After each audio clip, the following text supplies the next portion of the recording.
watoto wangu walipata ajali, nakumbuka ilikuwa mwaka 2021.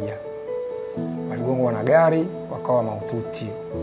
Kama Naima alikaa ICU kwa muda kama miezi miwili na siku 28. Lakini nashukuru Naima amepona, sasa hizi yuko vizuri kabisa. Changamoto ikabaki kwa mwanangu Faisal. Faisal aliumia kwenye nyonga hapa na kwenye goti. Ikapelekea baada ya matibabu ya madokta, nashukuru sana. Cha kwanza namtanguza Mwenyezi Mungu, cha pili ni madokta. Madokta wakati wanapambana akafanikisha akapona, lakini mguu mmoja akawa mfupi, mmoja mrefu.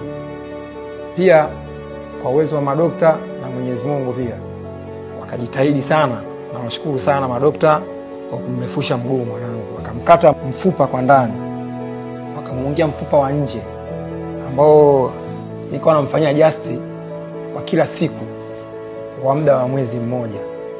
Sikutegemea kama anaweza akawa jinsi sasa hivi ninavyomuona. Nashukuru mfupa umerefuka, sasa hivi yuko sawa kabisa. Mimi mwenyewe nafurahi, tabasamu langu linaanza kuonekana.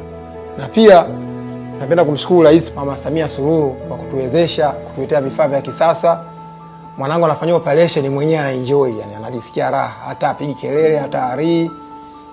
Yani kiufupi sasa hivi tumevuka hatua tofauti na kule mwanzo. Yani kama ingekuwa ni dhamani, nasema huyu mtoto angeenda kutibiwa nje ya nchi. Lakini kwa sasa hivi hospitali yetu ya Moi kila kitu kipo hapa.